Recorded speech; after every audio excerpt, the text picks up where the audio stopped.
Friends, maths channel में आपका स्वागत है। हम लोग पिछले क्लास में परसेंटेज के ऊपर में वीडियो देखे हुए थे, है ना। क्वेश्चन सॉल्व किए हुए थे, 4 क्वेश्चन हम लोग हल किए हुए थे। और जो लास्ट क्वेश्चन में हल किया हुआ था पी क्यू से 6 गुना है, ऐसा वाला टाइप का क्वेश्चन था। उसी से रिलेटेड 2 क्वेश्चन और देखेंगे और फिर उसके बाद 2 क्वेश्चन जो है वो एक थोड़ा सा नया टाइप का है ना, उससे हट के है, तो उसको भी हम लोग हल करेंगे।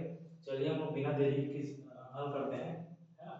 क्या है, देखो प्रश्न है, यदि कृष्णा की आय राधा से 16 सहित 2/3% कम है तो राधा की आय कृष्णा से कितनी, यहाँ पे क्या है प्रतिशत है ना, कितनी प्रतिशत अधिक है पूछ रहा है। तो कृष्णा, अगर मैं कृष्णा की आय को मैं क्या देखो, कृष्णा को क्या मान लेता हूँ और राधा को आर मान लेता हूँ, है ना। और यहाँ पे मैं फ्रैक्शन का क्या है, 16 से 2/3% का अगर मैं फ्रैक्शन भी ना करता हूँ तो कितना आ जाएगा, 1/6 आ जाएगा। तो ये बोल रही थी कृष्णा की जो आय है वो राधा से 16 से 2/3% कम है। कहने मतलब राधा का आय तो ज्यादा होगा कृष्णा से। तो अगर मैं मान लिया कि अगर राधा का आय कितना है 6 है तो कृष्णा का कितना हो जाएगा, 6 में से 1 घटा देंगे तो कितना हो जाएगा, 5 कृष्णा का हो जाएगा, क्योंकि बोल रहा है 16 से 2/3% कम है ना राधा की आय से। तो पूछ रहा है राधा की आय कृष्णा से कितनी प्रतिशत अधिक है। तो देखो कृष्णा से कितना अधिक है, अगर आय की बात करूं अगर यहाँ पे तो 1 यूनिट अधिक है ना। तो इसको मैं क्या लिख सकता हूँ, ये एक इसके बीच का अंतर। और किससे पूछ रहा है, कृष्णा से पूछ रहा है। तो कृष्णा से पूछ रहा है तो नीचे में कृष्णा का आय हो जाएगा ना, तुलना करना है, कंपेयर, ठीक है। क्योंकि कृष्णा से कितनी अधिक पूछ रहा है ना, इसीलिए नीचे में हमने 5 लिए। तो 5 एकम 5, 5 दूनी 10, 5 9 0, कितना हो गया 20%। ये मेरा आंसर हो गया। तो हम लोग को ऐसे ही अप्रोच, इसी अप्रोच के साथ हमको बनाना है। अगर हम लोग इसको कोई सा वैल्यू मान लेंगे, जैसे कि अगर मान लो ये 1/6 आएगा तो उसके हिसाब से बनाता हूँ। अगर मैं राधा का आय को मैं ले लेता हूँ 60 रुपए ले लेता हूँ, है ना, 60 रुपए ले लेता हूँ, तो बताओ कृष्णा का आय कितना हो जाएगा, 16 से 2/3% मतलब 1/6 कम है, यानी कि 60 रुपए राधा से ना, राधा से कम है तो 60, अरे 60 गुणा 1/6 करूंगा तो कितना आ जाएगा, 6 कम 6, 6 दाम 60, तो 60 में से 10 गया तो कितना हो गया 50। तो आखिर आ तो वही रहा ना कि कृष्णा का आय 50 है, कि यहाँ पे 5 यूनिट लिख दिया और राधा का 60, अगर मैं 0 0 काटूंगा तो 5 और 6 ही आएगा अनुपात उसका, है ना। अब से वही कंडीशन है कि कितना कम है, देखो कृष्णा का आय जो है वो राधा, है ना, राधा से कितना अधिक है, 10 अधिक है। मतलब राधा का जो आय है वो कृष्णा से कितना अधिक है, 10 अधिक है, 10 अधिक है किससे, कृष्णा से, है ना। अब बट गुणा में 100, तो देखो 10 पंचे 50 है ना, 10 पंचे 50 और 5 दूनी 10 और 5 9 0, तो इसका भी कितना है आंसर 20% आ रहा है। लेकिन हम लोग यहाँ पे माने नहीं है, यहाँ पे हम लोग जो प्रतिशत है उसी को मान लिए हैं। ये जो हमारा फ्रैक्शन है इसी को हम लोग बोलते हैं कि ये राधा का है और इसमें से जो एक कम है यानी कि 5 तो वो कृष्णा का है ना। तो हमको इसी तरीके के अप्रोच को ही हम लोग को लेके चलना है ना, हमको कम समय में बहुत अच्छा और सटीक आंसर आएगा, है ना। चलिए अगला देखते हैं, यदि x y से 25% अतिरिक्त धन कमाता है तो y x से कितने प्रतिशत कम धन कमाता है। मतलब x यहाँ ज्यादा कमा रहा है, x और y, है ना, यहाँ कितना बोल रहा है 25%, ये कितना हो जाएगा 1/4। ये सब चीज आपको लिखने की जरूरत नहीं है, अभी मैं बता रहा हूँ इसीलिए आपको एक एक चीज लिख लिख के बता रहा हूँ। आपको डायरेक्ट एग्जाम में लिखना है 25% अधिक धन कमाता है, यानी कि 1/4, यानी कि x y से 25% अतिरिक्त धन कमाता है, यानी कि y का मान अगर 4 है तो x का मान कितना हो जाएगा, 5 हो जाएगा, क्योंकि अतिरिक्त धन कमा रहा है कौन, x कमा रहा है y से, है ना। अगर ये y का मान है, y से क्या बोल रहे हैं, देखो x, यदि x y से 25% अतिरिक्त धन कमाता है तो y, अगर 4 कमा रहा है तो उससे अतिरिक्त धन यानी कि जुड़ रहा होगा 1, यानी कि 5 कमा रहा होगा, है ना। तो ये पूछा है y x से कितने प्रतिशत कम धन कमाता है, देखो कितना प्रतिशत कम हो रहा है। अगर अगर x जो है अगर वो 5 रुपए कमा रहा है और y 4 रुपए कमा रहा है तो कितना रुपए कम कमा रहा है, y 1 रुपए, है ना, ऋण 1 रुपए, यानी कि मैं इसको यहाँ पे लिख सकता हूँ ऋण 1, ये 1 भी लिख सकते हो, है ना, बाद में उसको कम ही लिख सकते हैं, है ना। और बटे कितना x से पूछा है, बटे 5 गुणा ये 100 हो गया। तो इसको अगर करूंगा तो 5 दूनी 10, 5 9 0, यानी कि ये 20 ऋण 20%, या फिर इसको मैं क्या ऋण 20 को क्या सकता हूँ 20% कम धन कमा रहा है, कम, है ना। ऐसा दोनों एक ही है ना, ऋण 20% या 20% कम, है ना। ये ऋण का मतलब ही क्या है, वो कमी को बता रहा है।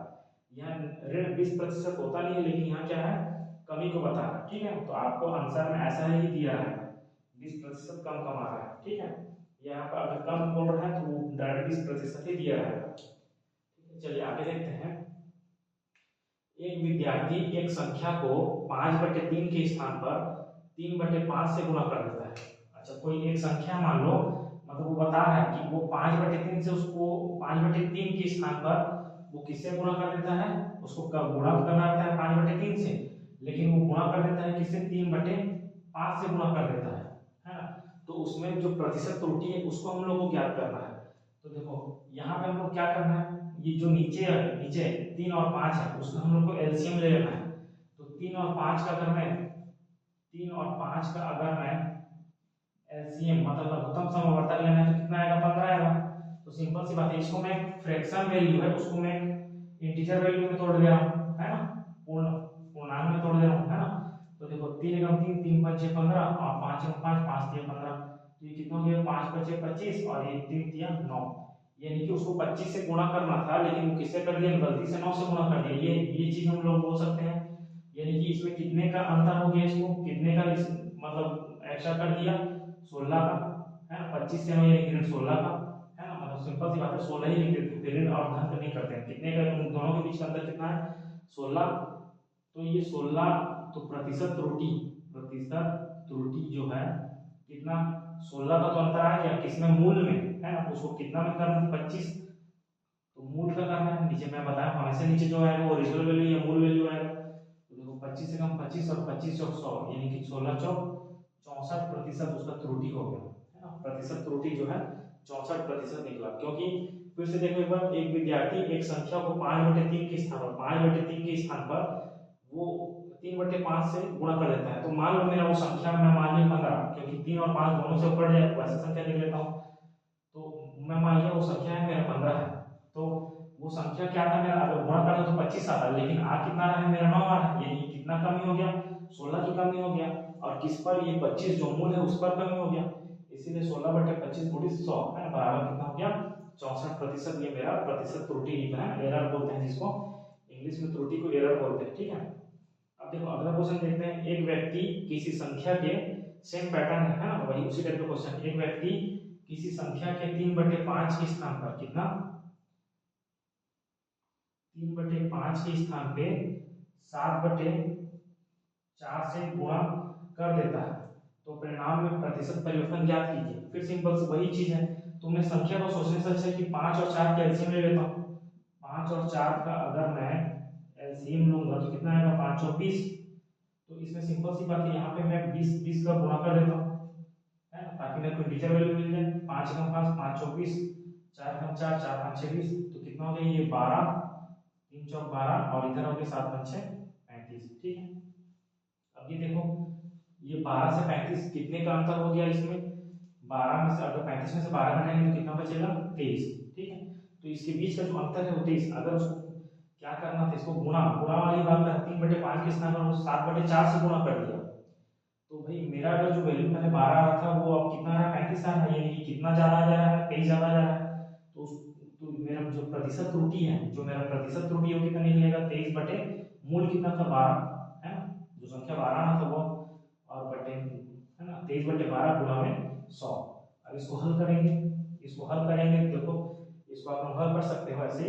12 12 दूनी 24, मतलब ये तो नहीं जा रहा है, 12 कम 12, है ना, 12 कम 12 और फिर कितना बच रहा है, 11, है ना। फिर उसमें अगर दशमलव लगा देते हैं हम लोग, अगर हम लोग दशमलव लगा देते हैं तो फिर 110 हो गया ना। फिर 12 नहीं है 108, 12 नहीं 108, फिर 3 बचा, फिर 12 3 बचा है ना, फिर 12 दूनी 24, फिर कितना बचा, 12 दूनी 24 और फिर उसके बाद कितना बचा, 12 दूनी 24 और 6, है ना, 34 में, हाँ 6 बचा, फिर 12 5 6 7 इतना। तो अगर मैं इसको हल करूंगा, गुणा में क्या, ये 100 है, प्रतिशत निकालना है। तो अगर मैं 100 को गुणा करूंगा तो कितना आ जाएगा, 192.5% आ जाएगा, है ना। ये इसका आंसर है। और इसको अगर और अलग हल करना है तो इसको बट्टे के रूप में भी ला सकते हैं। आप लोग जैसा भी ऑप्शन में जैसा भी दिया रहेगा उसके अकॉर्डिंग आप लोग इसको हल कर सकते हैं, ठीक है। मतलब ये चीज तो इतना तो आएगा ही आएगा, ये चीज तो आएगा। अब ऑप्शन में देखना है, अगर दशमलव में दिया होगा दशमलव में, या तो फिर फ्रैक्शन में दिया होगा, फ्रैक्शन में दिया होगा तो वो 191 से ही 3/8 ऐसा टाइप का दिया होगा, है ना। तो उसको भी हम लोग उसको भी आप लोग ऐसा देख सकते हैं, ठीक है। तो तो जैसा बोले तो उसी के अकॉर्डिंग हमको देखना है। अगर दशमलव में दिया हो तो दशमलव प्रतिशत को देख लेना, कर लेना, ठीक है। तो ये चीज़ एकदम बहुत ही आसान है, और इसमें एक दो क्वेश्चन और देखता हूँ मैं अगर होगा तो, और बाकी हम लोग एकदम एक एक चीज़ मतलब एक एक जो टाइप वाइज है ना उसको हम लोग वैसे ही उसी के अनुसार हम लोग पढ़ते जाएंगे, है ना।